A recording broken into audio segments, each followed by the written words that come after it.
بسم اللہ الرحمن الرحیم صلی اللہ علی سیدنا محمد وآلہ واصحابہ وسلم۔ ہمارا آج کا موضوع خاص کشف پر ہے اور ہم آج کی اس ویڈیو میں بتائیں گے کہ کشف کیا ہوتا ہے اور ایک انسان کیسے کشف حاصل کر سکتا ہے اور اس کا کیا طریقہ کار ہے۔ سو بلا تاخیر ہم اپنے موضوع کی طرف آتے ہیں۔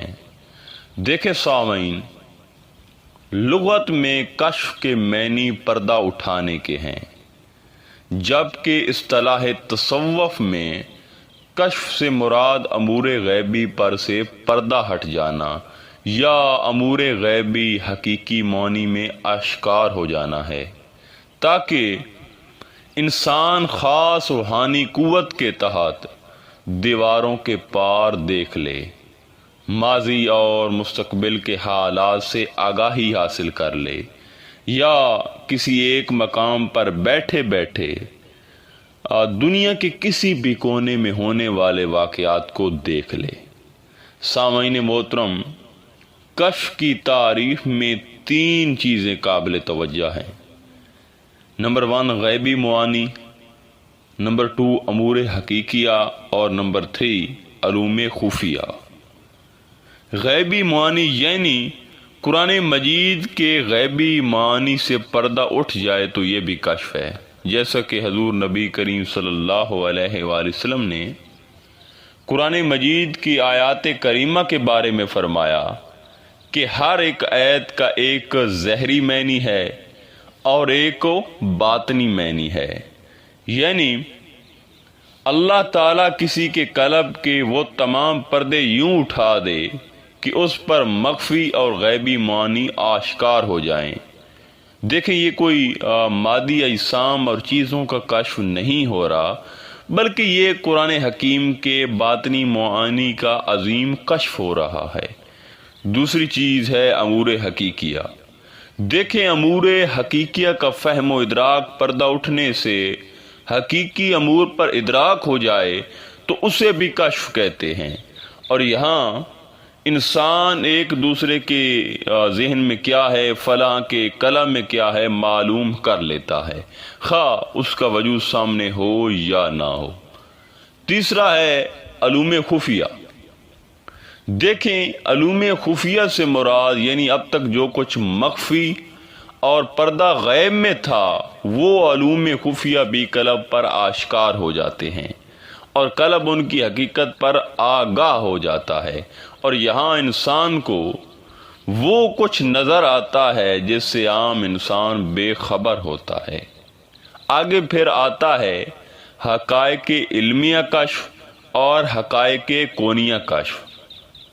حقائق علمیہ سے مراد ایسا کشف ہے جو انسان کو بغیر مدرسہ و سکول کے حاصل ہوتا ہے۔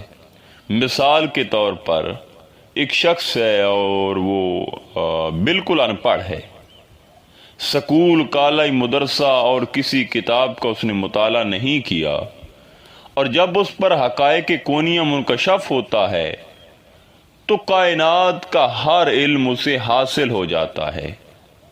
وہ علم اسے نصیب ہوتا ہے جو بڑے بڑے پروفیسر، بڑے بڑے مصنف اور روحانی اسکالر کو نہیں ملا ہوتا، اور اس کی مثال حضرت سخی سلطان باہو پاک ہیں۔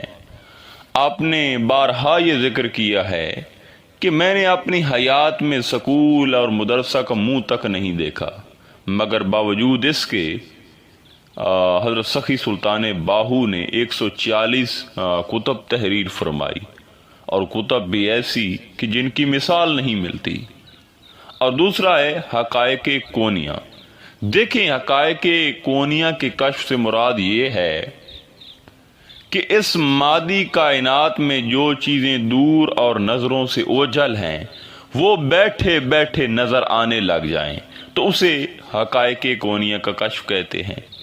سامعین محترم، یاد رہے، کشف کا ادراک ہر زمانے اور ہر جگہ کے لیے ہے۔ کشف کا ادراک ماضی سے حال اور مستقبل تک ہر جگہ اور زمانے پر ہوتا ہے۔ دیکھیں، ایک واقعہ جو ماضی میں ہوا، اور اگر وہ آج نظر آ جائے حالانکہ وہ بظاہر آنکھوں کے سامنے نہیں ہے تو یہ بھی کشف ہے۔ ماضی میں جب واقعہ پیش ہوا تو اس زمانے کے لوگ دیکھتے تھے کیونکہ ان کی آنکھوں کے سامنے ہوا، لہذا وہ ان لوگوں کے لیے کشف نہیں تھا، مگر اب ماضی گزر گیا، واقعہ اوجھل ہو گیا، اب وہ حقیقت آنکھوں کے سامنے نہیں رہی، اب اگر کوئی اسے دیکھتا ہے تو اسے کشف کہتے ہیں۔ سامعین محترم، یاد رہے کہ اب کشف کے بھی 3 درجے ہیں۔ پہلا درجہ ہے مکاشفہ، کشف کا دوسرا درجہ مشاہدہ، اور کشف کا تیسرا درجہ معائنہ ہے۔ دیکھیں سامعین، اب جو کشف کا پہلا درجہ مکاشفہ ہے، اس میں انسان کسوٹی کے ساتھ یہ نہیں کہہ سکتا کہ جو مجھے کشف ہوا ہے یہ بالکل سچ ہے، ایسا نہیں ہو سکتا، کیونکہ مکاشفہ میں بعض اوقات جو انسان دیکھتا ہے وہ حقیقت نہیں ہوتی، کبھی سچ ہوتا ہے کبھی جھوٹ ہوتا ہے، یعنی یہاں 50-50 ہوتا ہے۔ اب جو کشف کا دوسرا درجہ مشاہدہ ہے، دیکھیں آدمی جس طرح سر کی آنکھ سے چیزوں کو دیکھتا ہے اور مغالطہ کا امکان نہیں رہتا، عین اسی طرح اصحاب مشاہدہ بغیر خطا کے پس پردہ چیزوں کا مشاہدہ کرتے ہیں، اور ان کا درجہ اصحاب مکاشفہ سے بلند ہوتا ہے، اور یہ واضح اور شفاف ہوتا ہے، یعنی یہ عین الیقین ہے۔ دیکھیں سامعین، کشف کا جو تیسرا درجہ ہے وہ معائنہ ہے، اور یہ مکاشفہ اور مشاہدہ کے بعد تیسرا بلند ترین درجہ ہے۔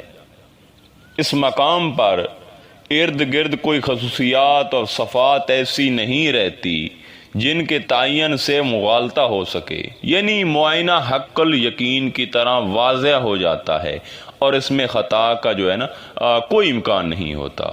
سامعین محترم، اگر آپ حضرت موسیٰ اور خضر کا واقعہ پڑھیں تو معلوم ہوگا کہ حضرت خضر علیہ السلام کشف کے اسی درجہ معائنہ پر فائز تھے، تاہم ہی تو انہوں نے بغیر سوچے، بغیر خوف و خطر ایک بچے کو قتل کر دیا تھا، کیونکہ یہ حق الیقین کا درجہ ہے، اور دوسرا بچے کے ماں باپ کا مومن ہونا بھی اسی کشف کے درجہ معائنہ سے معلوم کر لیا تھا۔ اب آتے ہیں کشف کے طریقہ کی طرف کہ کشف کیسے حاصل ہوتا ہے۔ دیکھیں سامعین، ویسے تو آپ یوٹیوب یا سوشل میڈیا کا دیگر پلیٹ فارم پر کشف کے متعلق سرچ کریں تو آپ کو بے شمار عاملین کی ویڈیو ملیں گی جس میں وہ کہہ رہے ہوں گے کہ یہ عمل کرو تو کشف مل جائے گا، یہ وظیفہ یا چلہ کریں تو آپ صاحب کشف ہو جائیں گے۔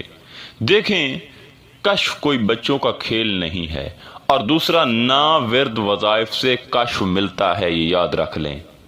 ہوتا کیا ہے، کوئی یوٹیوب پر کشف کی ویڈیو اپلوڈ کرتا ہے، ساتھ میں ایسے ہی وہ اجازت بھی دے دیتا ہے، اور سننے والا عمل کرنا شروع کر دیتا ہے، اور آخر وہ رجت اور مصائب کا شکار ہوتا ہے۔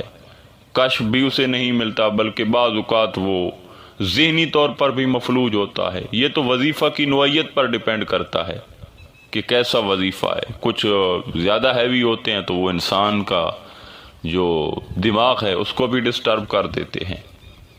دیکھیں سامعین، ایک بات یاد رکھ لیں، یہ جو کشف یا علم لدنی ہے یہ امت محمدی کا خاصہ رہا ہے اور رہے گا۔ دراصل معاملہ یہ ہے کہ ہم اپنا مقام اور اپنی پہچان سے محروم ہو چکے ہیں، جس کی وجہ سے آج مارے پھر رہے ہیں۔ ہماری غفلت اور کوتاہی کی وجہ سے 3 پردے مین کشف والی جگہ پر پڑ چکے ہیں، جس کی وجہ سے ہمیں کچھ دکھائی نہیں دے رہا۔ اگر وہ پردے آج ہی ہٹ جائیں تو آج سبھی صاحب کشف ہو جائیں۔ اب وہ پردے کون سے ہیں؟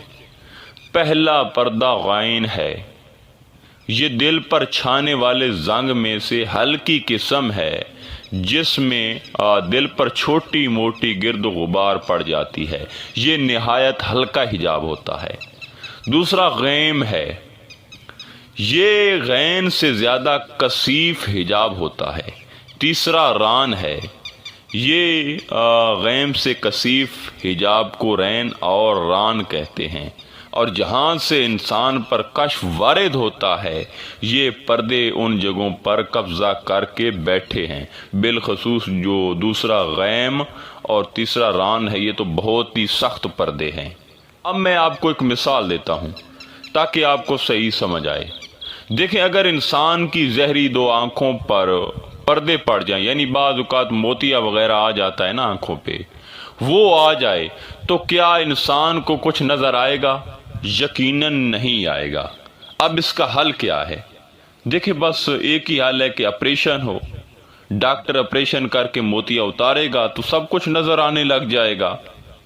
اب اگر کوئی جہلی ڈاکٹر یا مریض خود یہ فیصلہ کر لیں کہ ہم اس مریض کا آپریشن نہیں کرتے، اور مریض بھی یہ کہے کہ میں آپریشن نہیں کرواتا، بس آنکھ میں جو ہے نا ڈراپ کے قطرے یا میڈیسن وغیرہ ڈالتا رہوں گا اور موتیا اتر جائے گا۔ دیکھیں، یہ بہت بڑی غلط فہمی ہے، بلکہ اس سے مریض کی آنکھیں ضائع ہونے کا زیادہ امکان ہے۔ یہ عاملین کے خود ساختہ وظائف پڑھنے والوں کی مثال بھی عین اسی طرح ہے۔ اب مین پوائنٹ کہ یہ تینوں حجابات کیسے اتریں تاکہ انسان کو کشف نصیب ہو جائے۔ دیکھیں، اس کے لیے سب سے پہلے آپ کو ایک خاص طبیب یعنی مرشد کامل جو آپریشن کرنے والا ہے اس تک آپ کو رسائی کرنی پڑے گی۔ جب آپ مرشد کامل تک پہنچیں گے تو وہ آپ کو کلمہ طیب، درود شریف اور اسم الذات عطا فرمائیں گے، اور اپنی نگاہ کرم سے آپ کے وجود میں ان تینوں یعنی کلمہ طیب، درود شریف اور اسم الذات کی تاثیر جاری کریں گے، اور 7 طریقہ کار بھی عطا فرمائیں گے۔ پھر کلمہ طیب سے پہلا حجاب غین، درود شریف سے دوسرا حجاب غیم، اور اسم الذات سے تیسرا حجاب ران انشاءاللہ تعالی اتر جائے گا۔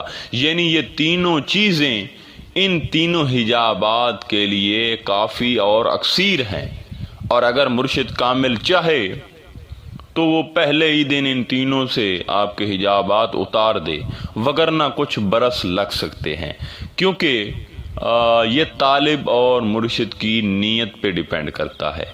بعض اوقات طالب صرف اس نیت سے یہ تینوں ذکر کرتا ہے کہ مجھے بس کشف ہو، یعنی وہ اللہ کو چھوڑ کر کشف کی طرف بھاگتا ہے، تو ایسا طالب نامراد اور نفس کا غلام ہوتا ہے۔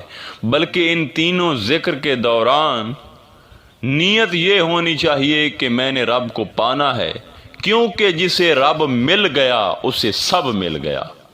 پھر یہ کشف وغیرہ سے انسان کھیلتا ہے، ہر چیز اس پر منکشف ہو جاتی ہے۔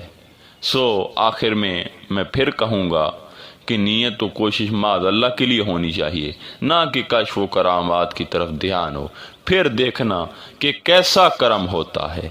انشاءاللہ تعالی ملتے ہیں ایک نئے موضوع میں، تب تک اللہ نگہبان۔